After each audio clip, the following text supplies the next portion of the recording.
జనరల్‌గా అందరూ ఏమనుకుంటారంటే, ఇప్పుడు ఐఎంఈ సీటులప్పుడు నేను 2000 కన్నా ఎక్కువ స్కోర్ చేస్తే నాకు పక్కా సీటొస్తదేమో అనుకుంటారు. కానీ హార్ష్ రియాలిటీ ఏటంటే, ఒకవేళ మీరు 1000 కన్నా తక్కువ స్కోర్ చేసినా సరే మీకు సీట్ రావడంలో చాలా ఇబ్బంది పడతారు. అది ఎందుకు? ఎలాగా? అసలు దానికంటూ ఉన్న కట్ ఆఫ్ ఏటి? ఇంకా దాంట్లో ఎంత కాంపిటీషన్ ఉంది? అదంతా మనం ఈ వీడియోలో ఈరోజు మాట్లాడుకుందాం. Let get start into the video.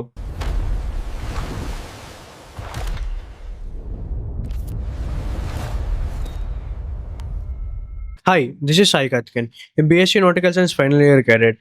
మీరు కూడా నాలానే మెర్చెంట్ నేవీలో జాయిన్ అవుదాం అనుకుంటున్నారా? అయితే ఈ వీడియోని పూర్తిగా చూడండి. ఎందుకంటే ఈరోజు మనం ఈ టాపిక్ లోపల అసలు మెర్చెంట్ నేవీలో జాయిన్ అవ్వడానికన్నా ముందు మీరు రాసే ఐఎంఈ షీట్ లోపల కట్ ఆఫ్స్ ఎంతనేది, అంటే దానికి ఇంకా కావాల్సిన మెయిన్ ఇంపార్టెన్స్ పాయింట్స్ అంతా డిస్కస్ చేసుకుందాం. ఇప్పుడు మనం ఐఎంఈ షీట్ రియాలిటీ కోసం మాట్లాడుకుందాం. ఫస్ట్ నా కోసం నేను చెప్తాను. నేను ఐఎంఈ షీట్ రాసింది 2023 లోపల. అప్పుడు నేను రాసినప్పుడు ఆ టైం లోపల మనకి ఓన్లీ 30,000-40,000 మంది రాసేవాళ్ళు. ఆ 30,000, 40,000 లోపల మనకి ఒక 10,000-15,000 మందికి మాత్రం సీట్ వచ్చేసేది.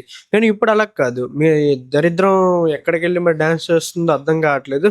మీకు చూసుకుంటే ఒక 80,000-1,00,000 కన్నా ఎక్కువ మందే ప్రతి ఇయర్, అంటే ఇప్పుడు 2026లో 80,000-1,00,000 మంది కన్నా ఎక్కువ మందే ప్రతి ఇయర్ అప్లై చేస్తున్నారు. సో, మీరే చూసుకోండి కాంపిటీషన్ అనేది ఎంత ఇంక్రీజ్ అయిందో. ఎప్పుడైతే కాంపిటీషన్ ఇంక్రీజ్ అవుతదో ఆటోమేటికల్లీ కట్ ఆఫ్స్ కూడా ఇంక్రీజ్ అయిపోతది.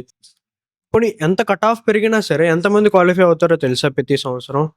అంటే ఇప్పుడు మీరు రాసిన ఈ సంవత్సరానికైతే ఒక 10,000-15,000 మంది మాత్రమే క్వాలిఫై అవుతారు.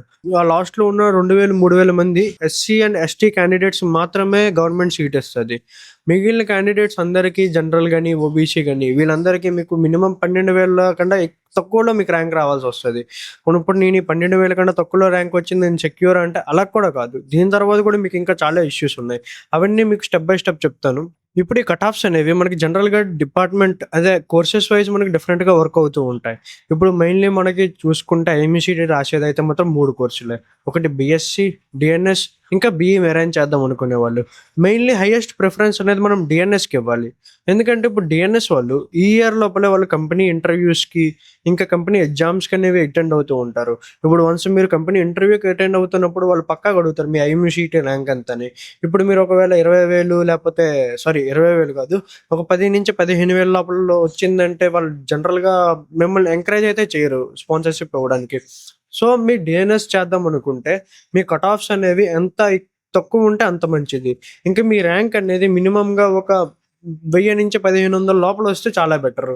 ఇంకా మెయిన్‌లీ నెక్స్ట్ మనం చూసుకుంటే బీఎస్సీ.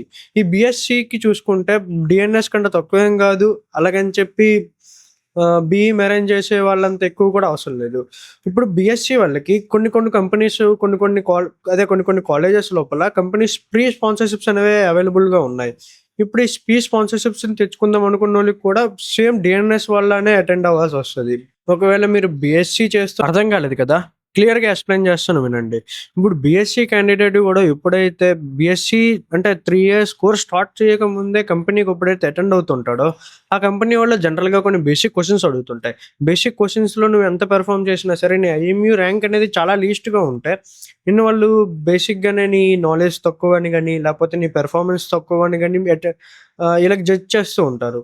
సో, బీఎస్సీ చేసే ముందు నువ్వు కంపెనీ కావాలనుకుంటే మాత్రం నీకు మంచి ర్యాంక్ స్కోర్ చేసుండాలి. లేదు ఇప్పుడు నేను ఓన్లీ బీఎస్సీ చేస్తాను, బీఎస్సీ చేస్తున్న మధ్యలో కంపెనీ వస్తది కదా! అలాంటప్పుడు నాకు ఎక్కువ ర్యాంక్ అవసరం లేదేమో అనుకుంటావు కదా! అలాంటప్పుడు కూడా నీకు మినిమమ్ ర్యాంక్ అనేది ఉండాలి. ఎందుకంటే ఇప్పుడు బీఎస్సీ చేద్దాం అనుకున్నా సరే నీకు ఇండియా వైస్ ఓన్లీ 560-700 సీట్స్ మధ్య లోపల నీకు అవైలబుల్‌గా ఉన్నాయి. ఇప్పుడు ఈ వేలల లోపల నువ్వు ఆ 700 మంది మధ్యలో రావాలంటే నువ్వే అర్థం చేసుకో నీ కాంపిటీషన్ అనేది ఎంతలా ఉంటదనేది. ఇప్పుడు మనం నెక్స్ట్ మాట్లాడుకోవాల్సింది బీఈ మెరైన్ వాళ్ళ కోసం. ఈ బీఈ మెరైన్ అనేది మనకి జనరల్‌గా మాట్లాడుకోవడానికి 4 ఇయర్స్ కోర్సెస్. ఈ 4 ఇయర్స్ కోర్స్ లోపల నువ్వు జనరల్‌గా ప్లేస్‌మెంట్ అనేది చాలా కంపెనీస్, ఇంకా చాలా కాలేజెస్ నీకు జాయిన్ అవ్వకముందే ప్రొవైడ్ చేస్తున్నాయి. అందులో మొదటిది ఆమెట్ ఒకటి, తర్వాత మీకు తులాని, ఇంకా మానెట్. ఈ 3 కంపెనీస్ ఇంకా అదే ఈ 3 కాలేజెస్ మీకు జనరల్‌గా ప్లేస్‌మెంట్ అనేది జాయిన్ అవ్వకముందే మీకు ప్రొవైడ్ చేస్తూ ఉన్నాయి. సో, ఈ బీఈ మెరైన్ వాళ్ళకి కూడా కట్ ఆఫ్స్ మార్క్స్ అనేవి చాలా ఎక్కువగా ఉండాలి. ఎందుకంటే అదే చాలా తక్కువగా ఉండాలి. ఎందుకంటే వీళ్ళకి ఓన్లీ 500-600 సీట్స్ మాత్రమే అవైలబుల్‌గా ఉన్నాయి. As compared to the other courses వీళ్ళకి చాలా సీట్స్ అనేవి మాక్సిమం తక్కువగా ఉంటాయి. ఎందుకంటే ఎక్కువ కాలేజీల లోపల 4 సంవత్సరాల కోర్సులు ఎవరు మెయింటైన్ చేయరు. సో, ఈ కోర్స్ చేద్దాం అనుకున్న ప్రతి ఒక్కళ్ళకి మీ కట్ ఆఫ్స్ అనేవి ఎంత తక్కువ ఉంచుకుంటే అంత మంచిది. ఇప్పుడు మొత్తానికి మీరు ఏ కోర్స్ చేద్దాం అనుకున్నా సరే, మీరు సేఫ్ సైడ్‌గా మీ కట్ ఆఫ్ మార్క్స్ అనేవి 120 కన్నా తక్కువ ఉండాలి. ఒకవేళ మీ మార్క్స్ 120 కన్నా తక్కువ ఉంటే, మీ ర్యాంక్ పక్కాగా ఒక 1000 నుంచి 2000 మధ్య లోపలే వస్తది. 2000 కంటే ఇంకా తక్కువ, అదే 1000 కంటే ఇంకా తక్కువలో వచ్చే ఛాన్సెస్ కూడా చాలాటున్నాయి. గానీ ఈ మినిమమ్ 120 మార్క్స్ మీరు స్కోర్ చేయాలనుకుంటే, దానికన్నా ముందు నుంచే మీ దగ్గర ఒక స్టడీ మెటీరియలు, ఇంకా దానికి సంబంధించిన బేసిక్ టాపిక్స్ కూడా మీ దగ్గర ఉంటూ ఉండాలి. ఇప్పుడు స్టడీ మెటీరియల్ ఉంటే సరిపోదు కదా! దాంట్ లోపల ఏ ఏ సబ్జెక్ట్స్ లోపల ఏ టాపిక్స్‌లో మనకి ఎక్కువ స్కోరింగ్ ఛాన్సెస్ ఉంటాయి. నెక్స్ట్ ఏ టాపిక్స్ ఈజీ, ఏ టాపిక్స్ కష్టం, ఏ టాపిక్‌ని మీరు స్కిప్ చేస్తే మీకు బెటర్ స్కోర్ చేస్తారు. ఇవన్నిటికి సంబంధించిన మెటీరియల్ కోసం ఇప్పుడే మన డిస్క్రిప్షన్‌లో ఉన్న ఫార్మ్ ఫిల్ చేయండి. ఇప్పుడు సేఫ్ టార్గెట్ కోసం మాట్లాడుకుందాం. మీరు పక్కాగా ఈ ఇయర్ మెర్చెంట్ నేవీలో జాయిన్ అవుదాం అనుకుంటే, మీరు ఐఎంఈ సీఈటీలో ఒక సేఫ్ టార్గెట్ స్కోర్ అనేది మెయింటైన్ చేయాల్సొస్తది. ఈ సేఫ్ టార్గెట్ అనేది నేను ముందు చెప్పినట్టే 110 నుంచి 120 లేదంటే 130 మాక్సిమం.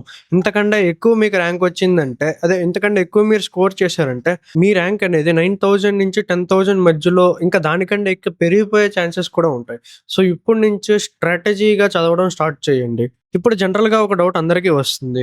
ముందు లేనంత కాంపిటీషన్ ఇప్పుడు ఎందుకు పెరిగింది అని. ఒకప్పుడు నేను 2023లో రాసినప్పుడు కన్నా ఇప్పుడు కట్ ఆఫ్ మార్క్స్ పెరిగాయి. ఇంకా దానికి సంబంధించిన ర్యాంక్స్ కూడా పెరుగుతూ వస్తున్నాయి. ఎంత పెరిగినా సరే మీకు సీట్స్ అనేవి ఎక్కడా పెరగడం అనేది జరగట్లేదు. ముందు నేను చదువుతున్నప్పుడు ఎన్ని కాలేజ్ సీట్స్ ఉన్నాయో ఇప్పుడు కూడా అంతే కాలేజ్ సీట్సే ఉన్నాయి. మెయిన్‌లీ ఇవి కాంపిటీషన్ పెరగడానికి first of all main issue ఏంటంటే యూట్యూబ్ ఇంకా ఇన్‌స్టాగ్రామ్. ఇప్పుడు చాలామంది ఇన్‌ఫ్లుయెన్సర్స్ కొత్తగా ఈ షిప్ మీద ట్రావెల్ చేసిన వీడియోసు ఇవన్నీ పోస్ట్ చేయడం వల్లనే మనకి చాలా కొత్తగా చాలామంది అట్రాక్ట్ అవుతున్నారు ఈ ఫీల్డ్‌కి. ఇది బేసిక్‌గా ఉన్న ఇష్యూ. ఇంకా దీని తర్వాత మెయిన్‌లీ చాలామంది వస్తుంది హై సాలరీ కోసం. ఇప్పుడు బయట ఫీల్డ్‌లో మీరు ఇంజినీరింగ్ చేసిన తర్వాత మీకు మహా అయితే ఒక 1,00,000, 1,50,000 దాకా మీరు సంపాదించగలరు మంత్లీ. అదే ఈ ఫీల్డ్‌లో చూసుకుంటే వన్స్ మీరు కెప్టెన్ అయిన తర్వాత ఒక ఆయిల్ ట్యాంకర్‌లో 16-18 లాక్స్ కన్నా ఇంకా దానికన్నా ఎక్కువ కూడా సంపాదించే ఛాన్సెస్ అనేవి చాలాటున్నాయి. సో, ఇలాగ ఈ హై సాలరీ చూసుకొని కూడా చాలామంది ఈ ఫీల్డ్‌లోకొస్తున్నారు. అందులో మెయిన్ నేను కూడా ఒకడిని అనుకోండి. So, at the end demand పెరిగింది గానీ సీట్స్ అయితే మాత్రం ఏ కాలేజ్ వాళ్ళు పెంచలేదు. మీరు ఐఎంఈ సీఈటీ క్రాక్ చేయాలంటే ఓన్లీ స్టడీయే కాదు, దానికంటూ ఒక స్మార్ట్ ప్రిపరేషన్ కూడా కావాలి.